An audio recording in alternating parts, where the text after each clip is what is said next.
Jam. Toon Jam. Hello and welcome to Toon Jam. I am Matt. And I'm J-Man. And today we are talking all about Hilda. Waltzing Mahilda. Good old Hilda. Let me tell you a bit about Hilda before we begin. Hilda is a British Canadian-American animated urban fantasy comedy drama. That old genre. You know. It's a television series based on the graphic novel series of the same name by Luke Pearson, who had previously worked on Adventure Time. Produced by Silvergate Media and Mercury Filmworks, the series follows the adventures of fearless Hilda, a young blue-haired girl who, along with her deerfox, Twig, moves to the city of Trollberg, where she befriends even the most dangerous monsters. The series debuted on the 21st of September 2018 as a Netflix exclusive to critical acclaim. The world premiere of the first two episodes was at the New York International Children's Film Festival on the 25th of February 2018. On October 8th, 2018, the series was renewed for a second season, which was released on the 14th of December 2020. Since 2019, a 70-minute movie episode is in production, based on Hilda and the Mountain King, set for a 2021 release, so that should not be too far off. As far as reception, like I said, it was critically acclaimed. Hilda has received acclaim from critics and fans for its writing, characters, animation and vocal performances. Emily Ashby of Common Sense Media gave the series 4 out of 5 stars, stating that Hilda herself is the show's best quality, but also benefits from curious characters, exceptionally matched storytelling and Toon Boom animation, and an endearing world of fantasy. Going over to Rotten Tomatoes, the average audience score is 99%. What? Naturally, just the audience was just given that 1% room there. And the average tomatometer, or tomato meter, if you're American, I guess, and this is the critics' view, 100%. Of course, yeah. 100% on Rotten Tomatoes. So wow, that would be certified fresh, I believe. You'd hope so, wouldn't you? Fresh as a daisy. So yeah, this is another 100%er that we've come across. The one of note we always mention is the newest iteration of DuckTales. Yeah. Which, to be fair, when we watched it, lived up to the standard. It was pretty good, yeah. We were part of the 100%. So let's see how Hilda goes. Before we dig in, have you seen it before? No. I remember seeing it pop up on the old Netflix, but it wasn't something I dived straight into. So heard of it, not witnessed it. Yeah, I've had this on my list for a while. Just want to watch, but what better excuse than to watch it for the show? Exactly. Okay, what's Twitter saying about Hilda? Twitter seems to be pretty happy with Hilda so far. We've got Kuru Sakono says the Hilda Netflix show is one of my favourite cartoons. It's just so cute. God. And then some sort of semicolon _ semicolon thing, which is like a face maybe or something. I don't know. I mean, just to hear the description of it, I imagine doesn't give it justice. Yeah, no, it's like I don't know what that's supposed to be but there's some sort of, they're so happy with how cute Hilda is. It's a happy emotion. Well, I don't know if it's face. Happy. It's like it's made their face narrow. Oh, so it's like maybe like a cutesy face. Or yeah, maybe. I'm not sure, but yeah, there's something there. Yeah. We've got Marcy was here, who says, Hilda deserves season 3. That show on Netflix is amazing, lit, and so adventurous. I love Hilda. Oh yeah, I mean that's part of the 100% if I ever heard it. Yeah. There's not, they haven't even given room for the 1% there at all. That's a 100% rating from Marcy was here. We've also got I'm Eileen now, who says, at Netflix, can you stop automatically skipping the intros when they're at the beginning? I very much enjoy the Hilda theme song. Wow. So, yeah, we've heard a bit of this before. Of people very upset with Netflix having the a skip intro feature because some people like the intro. I think the optional thing is much better, where it's like you can skip it if you want, you can watch it. Yeah, just like hovers up there. Go for it if you like. Yeah, I know what you mean. Sometimes some shows you're not bothered. No, some shows you're like, yeah, I'm glad you did that. It's just like some ominous noises and paint splattering on the screen. That's it, yeah, unnecessary. But sometimes you're like, this is like, I want this to be part of every episode I watch. Yeah, like pack it in, Netflix. Yeah. The option, like you say, keep it optional. Keeps it optional, yeah. And then finally we've got Sean Sower, maybe. Don't know how I'd probably pronounce that wrong. Could be Saw. They say, so I was going for a walk this evening and found an unattended box of chalk randomly sitting in the road. I took a blue piece of chalk from the box and wrote, please watch Hilda on Netflix on the road. Hopefully I introduced people to the wonders of Hilda. So well, there you go. Yeah, that's hardcore fanage. Yeah, like that's advertising on behalf of a program, not being paid, just going out there getting the job done. Look at that. Sean, which I don't know. Apologies, probably wrong, but that's some good, that's a true fan there. That's a true fan, exactly. Really, just making more fans just by being there. Look at that. Well, when you like something so much that you just want everyone to get on board with it. Yeah. Can't help but be an ambassador for Hilda. Exactly. There you go. So good stuff on Twitter. Everyone's happy with it. All pretty positive. Yeah. Okay. Interesting. Well, let us dig in. Let's see what we think. Let's begin with we watched the first episode as always. Yeah. I will say the only sort of close to negative review I've really seen about it was saying that the pilot was a bit slow, but it gets a loads better after that. Right.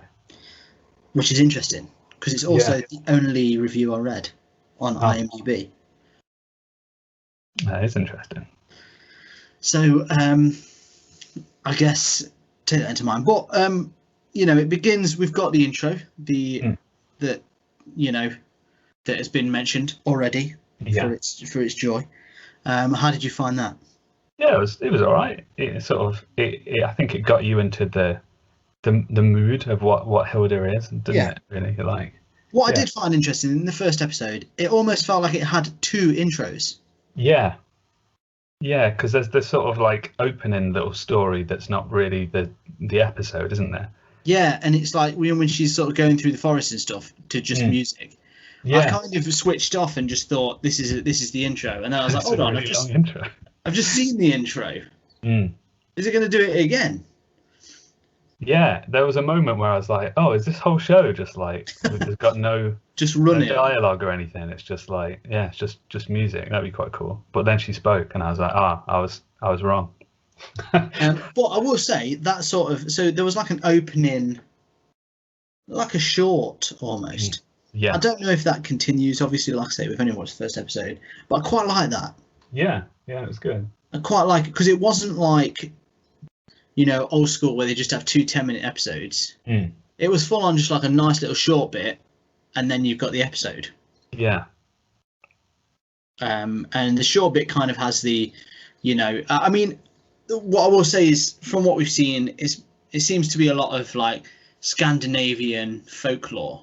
That seems to be sort of the basis of the fantasy element.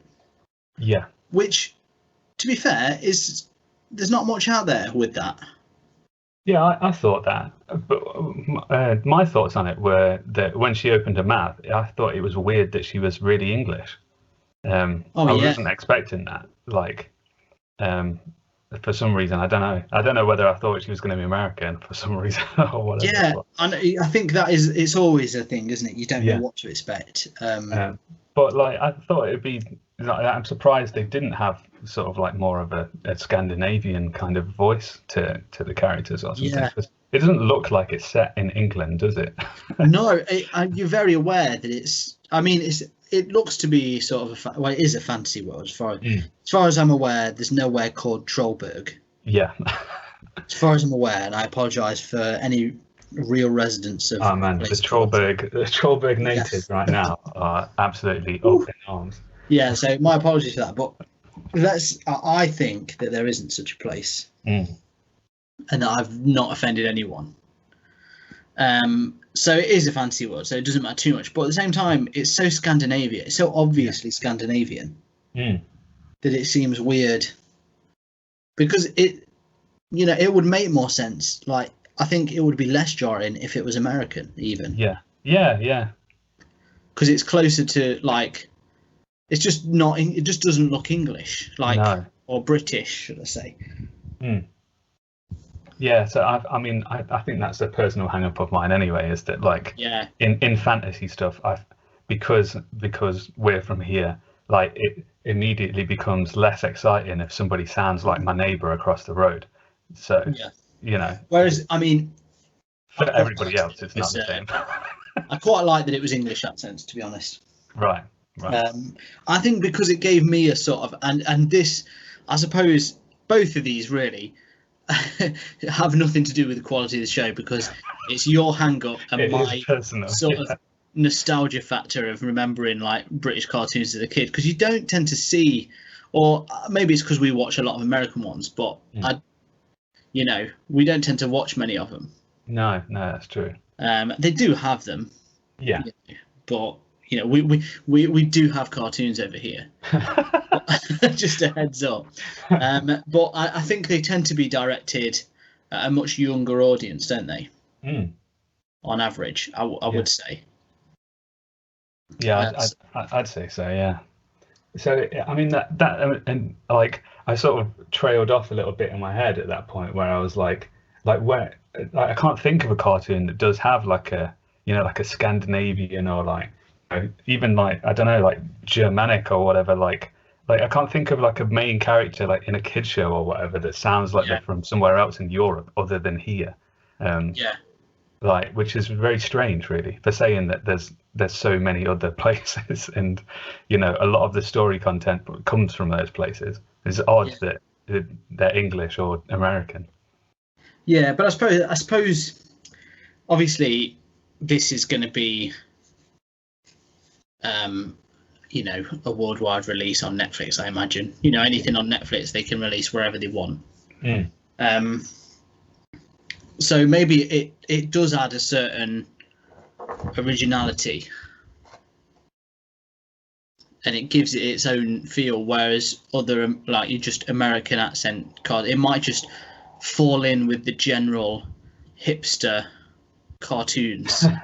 Yeah. Do you know what I mean? Even though it's clearly original and it's got its own feel, I think it just helps define it even more. Yeah. Because it definitely feels like, as original as it is, you could easily just put this in hipster corner and just be like, yep, that's one of those cartoons. I think that's sort of, I mean, it makes sense that the creator worked on Adventure Time, because I feel like Adventure Time kind of birthed almost cartoon hipster corner. So it does add an originality to it. You may recognise Hilda herself as Bella Ramsey, aka Lady Mormont from Game of Thrones. Oh, okay, yeah. As in the little girl. the little girl. Hard as nails. Yeah.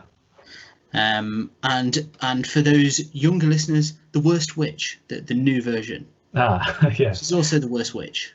I hope you've never seen Game of Thrones, young ones. Two very different shows. You better not be watching. The same genre. She encompasses all ages for that genre. That's it. But yeah, so I mean, I reckon that she's got quite a nasal voice, which I recognised straight away. I was like, oh yeah, I'm pretty sure that's her. It is. There you go. But there's all sorts of like guest voices in that. I'm pretty sure Sanjeev Kumar is in it. Oh really? Yeah. As well at some point. So you know, there's a lot of British actors in there. Yeah.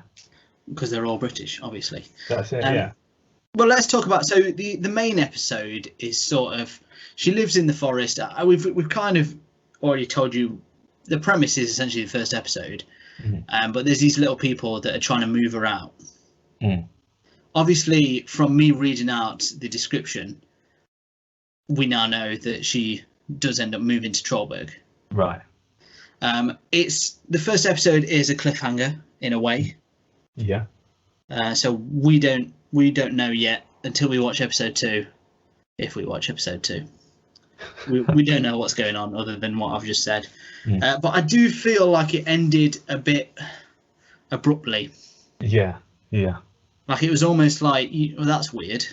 Yeah. It just didn't. It wasn't the right place to end it. No, which I imagine is why when they, like when you said when they did it at the children's show or whatever, like when they debuted it, they did the first 2 episodes because it just seems odd to end in the middle of what was going on. It didn't feel like there was much more in that story.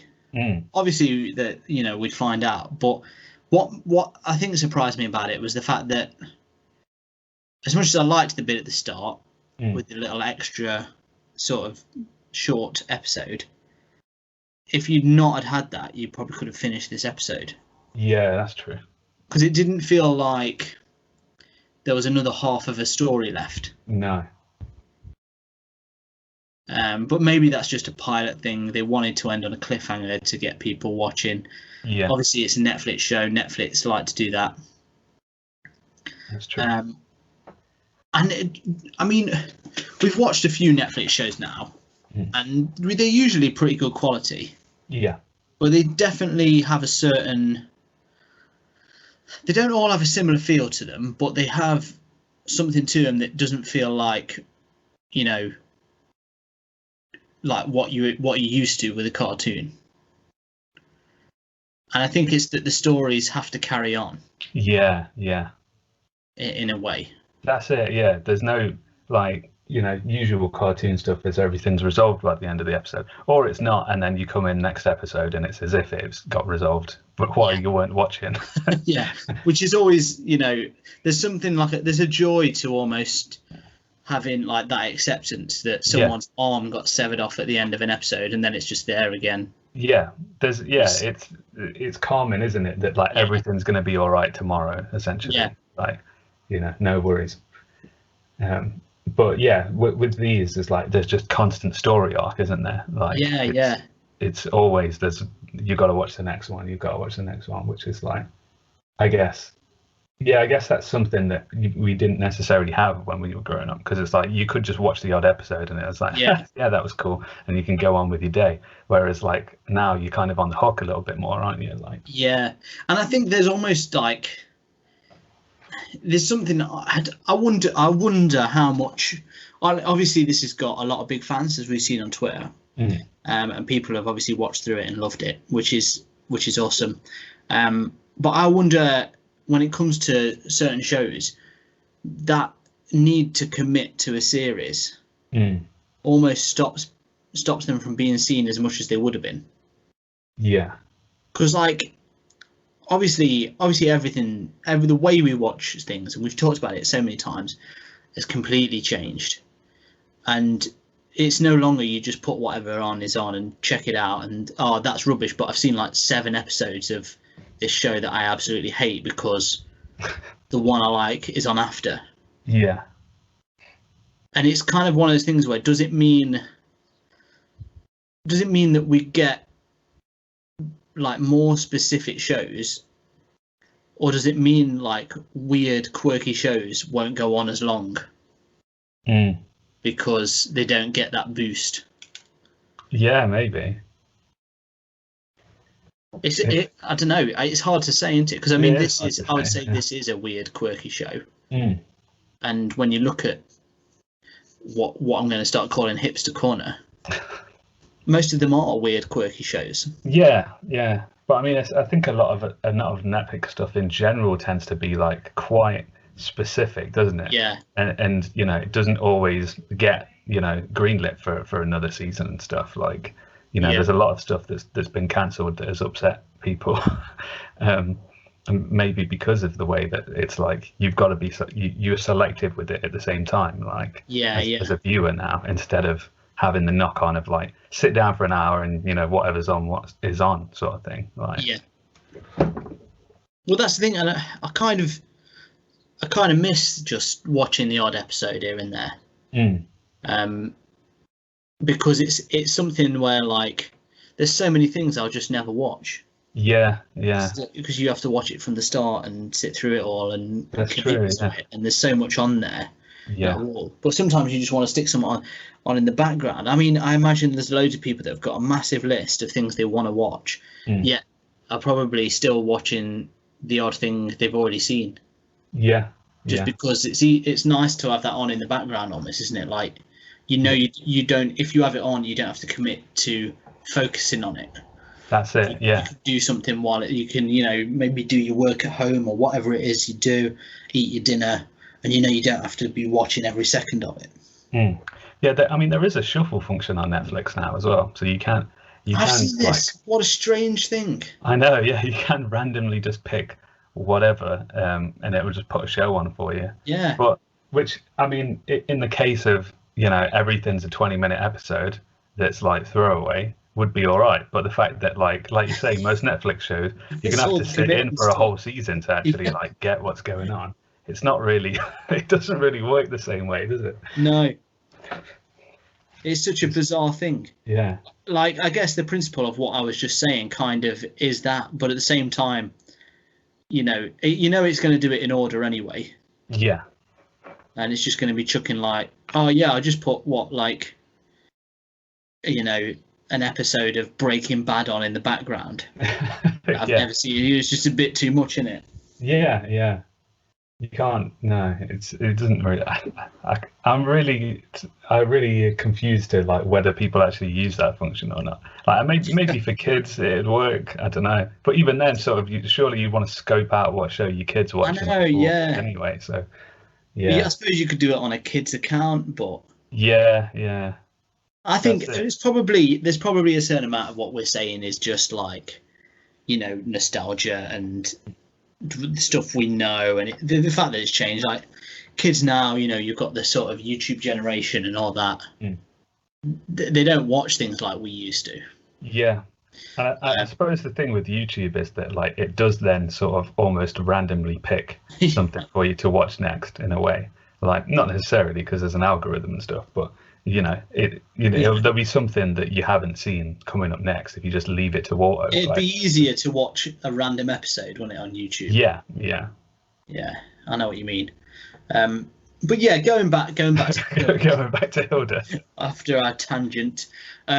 It's got I like the art style. It seems familiar, and I'm not sure why. Yeah. There's something to it that is familiar, yet it does have a.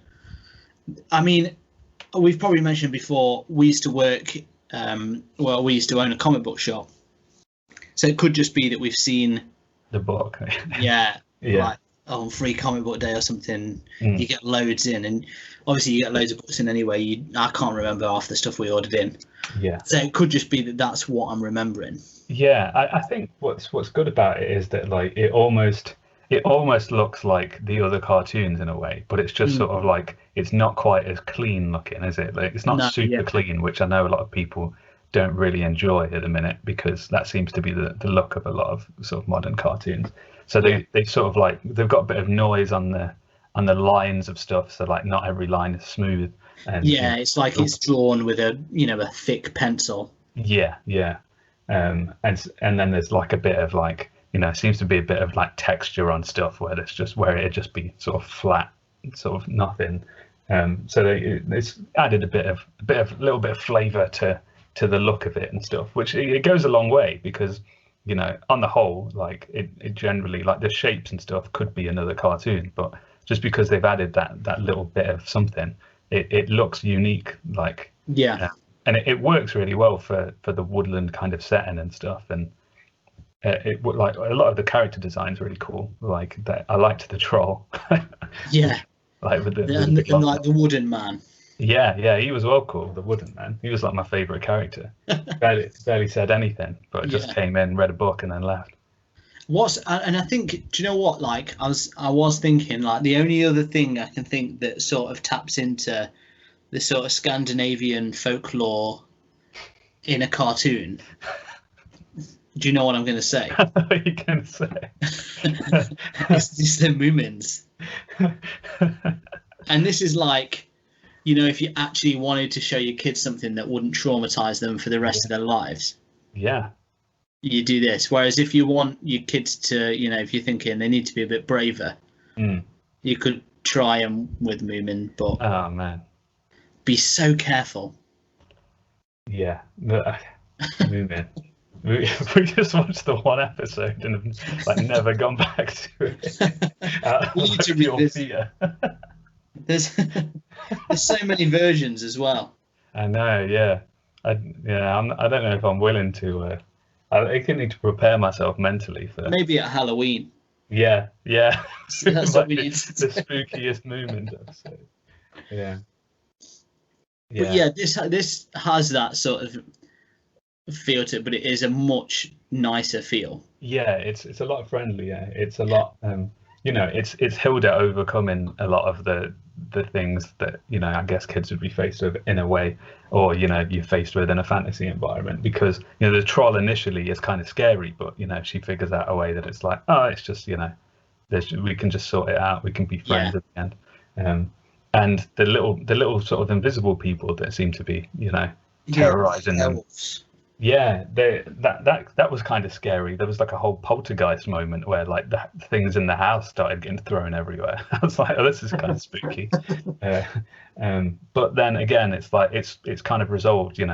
It's one of those things that your kids may be a little unsettled by it at first, but as long as they stick it out to the end, they realize, oh, it's not all as bad as it seems. So I think. Yeah, I think she handles it well though, and I think that's the as long as she's handling it well, when you're watching something, you're not like terrified. Whereas, Moomin, he bawled his eyes out, and it was just the most harrowing thing. And nobody knew what to do. It was like everyone was helpless to the nightmare that was ensuing. Yeah. Grim time. I mean, is there anything that like really either annoyed you or that you didn't quite like about it? Something that any negatives for you? Only really the Englishness of Hilda, Hilda and her mum. And I think sometimes like the way she was super outgoing, but like came off as sort of like a little bit arrogant almost sometimes. Like I find her a bit hard to get on with as a person. Like I enjoyed the side character, like the little characters and stuff a bit more. And I mean, I know that's kind of part of her character. She's supposed to be like that, but sometimes she sort of rubbed me the wrong way a little bit. Just I think this episode as well was a bit of a on the nose metaphor for sort of immigration. Do you know what I mean? Yeah. And it's always it was weirdly political for episode 1 of a kids show. And I think that's possibly sort of affected that, like, her attitude as well and stuff, and it kind of becomes, the trouble is when you do that, and I'm not saying you shouldn't do that, because that's what I guess media and stuff is for like going on those points and expressing them and things like that.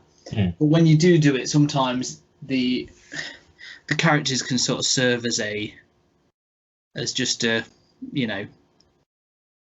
a way of telling it, and they kind of take the back seat in a way to the actual to the plot. Yeah, which I do think is possibly I think it would change after the first episode. Because it feels like it will, and she's not without character. No. I don't want it to sound like I'm saying that at all.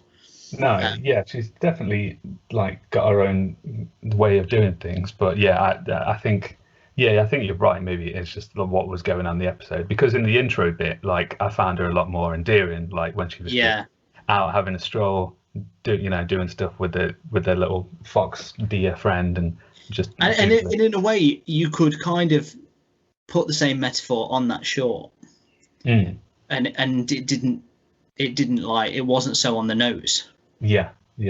So it's kind of, in a weird way, two examples of how to do it and how not to, or how to definitely do it and maybe not how to do it. You're sort of in the middle. What about you though? Any negatives? Well, that was sort of my sort of gripe, and then sort of the ending coming to a halt. I don't think that's really the fault of the show. I feel that's more of a Netflix gripe. Not everything needs a cliffhanger. It's true. It's like I will watch the next episode of something without it having to be a cliffhanger. It's almost like no one can be trusted now. Because if that was the case, then we wouldn't watch series 2, we wouldn't watch sequels and stuff like that. I think that's again, I don't think that's the fault of the show. That's it.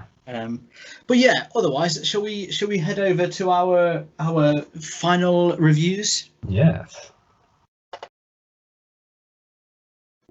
You've been enjoying today's episode of Toon Jam, and now we're moving over to the end of the episode where we tell you our final opinions. What will they be? Well, you're not going to find out at the end of this episode because it's a cliffhanger. Join us next week and maybe there'll be some answers. It's next week, and guess what? We're really excited to tell you all the things that you've been waiting for, but you're gonna have to wait a little bit longer to find out what exactly is going on. There's a lot of mystery, there's a lot of things up in the air, but you're gonna have to wait till next week to find out exactly how it's gonna end. It's the week after next week. Finally, the time has come.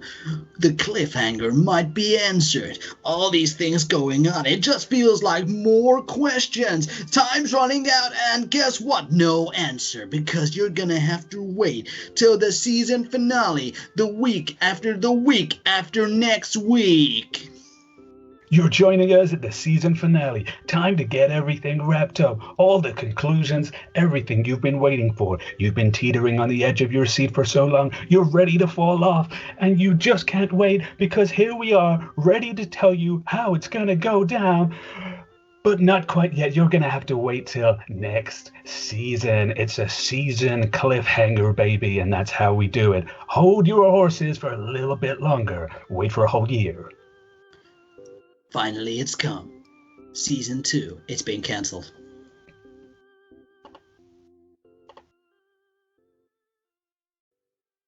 Okay, so here at Toon Jam, we have a 3-point rating system that goes as follows. Thumbs up, Scandinavian folklore.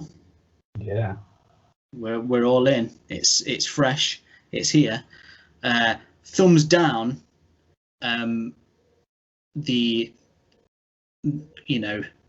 moral ambiguity of the Moomin take on Scandinavian folklore still shivers down the spine. And shaky middle, the shuffle function on a streaming service. I'm not really sure how we feel about that. So good, bad, in the middle, mediocre. So Hilda, your thoughts? From the outset, like I really liked sort of like the intro going in, You know, it looks like there's going to be a lot of, you know, fun exploration with strange creatures, and it all looks quite nice. It's like animation's great. The style is really cool. I enjoyed what I saw of, you know, the weird creatures. There was a big tall thing behind the mountain that kind of creeped me out a little bit. Yeah. We've got the elves, we've got the trolls. The little woodman was really cool. So yeah, all that was really fun. And I mean, the characters are pretty cool. I did get annoyed at Hilda a few times, but I think that is my personal hang up as well. That it didn't help that her voice was English. But also the fact that the episode kind of went from being like a fantastical mystery into just kind of like a political thing was kind of weird as well. Like I'd have much more enjoyed seeing weird elf stuff as opposed to then sitting in like a tiny parliament or whatever. So, but you know, like I'm sure that progresses in you know a way that we haven't seen yet because we did only watch episode 1. But yeah, there wasn't much to dislike about it, I don't think. And I think kids will get on with it pretty well. She's a pretty outgoing character and someone that's, you know, sort of a pretty decent role model, I think. So I think, yeah, overall Hilda was pretty good. So I think it's going to be a thumbs up from me. Yeah. Yeah. Interesting. Yeah, I agree. I agree with pretty much most of what you said. The art style is awesome. It has a familiarity that I can't quite put my finger on, but it's a nice one. I liked the sort of world they built. It's original, yet it still does have sort of, there's a closeness to Adventure Time. Yeah. Which obviously he was a writer on it. I'm sure he tried his best to, in a way, distance it. But it's not a bad one at all. It's just got that sort of homely, and it's like you say, sort of the Parliament of Elf thing. That is something you could see being on Adventure Time. It was like these silly moments, and then it was basically, it felt a lot like sort of a British Scandinavian version in a weird way that isn't completely, it is different. I think I'm putting too much emphasis on that, really. But there's similarities there. So if you like that, you will like this. It's definitely a part of Hipster Corner. But I mean, maybe that doesn't have to be good or bad. And I think it's just got a really nice feel to it. It's jovial. Yeah. But it has a nice, like a good amount of gravity for that kind of show. Yeah. And yeah, I'm a thumbs up too. I really enjoyed it, and would be happy to see more, see where it goes, and maybe even see Trollberg. Oh. And if it's real, visit it one day. That's it, yeah. Toon Jam outing to Trollberg one day. So there you go, another 2 thumbs up. We've been like this, either our opinions have been absolutely shattered by the amount of rubbish we've watched, or we've just been on a really good streak. Yeah. Because it's been nearly 2 months since we've had any like really bad ones. Really? Yeah. Oh man. Something's going right somewhere.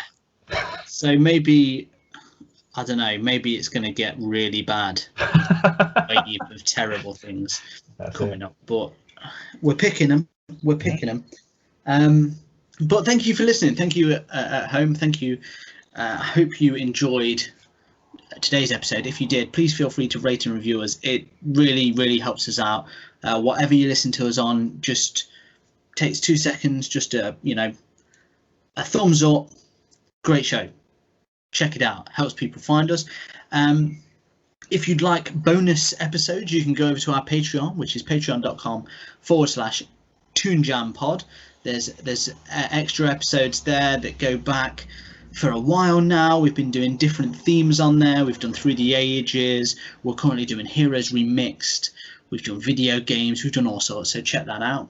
And we also have a merchandise store, which is you can find over at bit.ly/ToonJamPod, and you can get t-shirts, tote bags, mugs, you name it, it might be there. Check it out, bit.ly/ToonJamShop.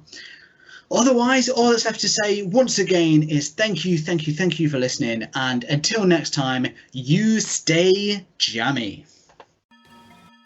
Hey everyone, thank you for listening. If you want to help the show keep going, you can be extra jammy by heading over to our Patreon page at patreon.com/ToonJamPod. Here you can get a shout out on the show or unlock bonus episodes. Ratings and reviews anywhere you listen to the podcast also really help us out. So thank you, and stay jammy.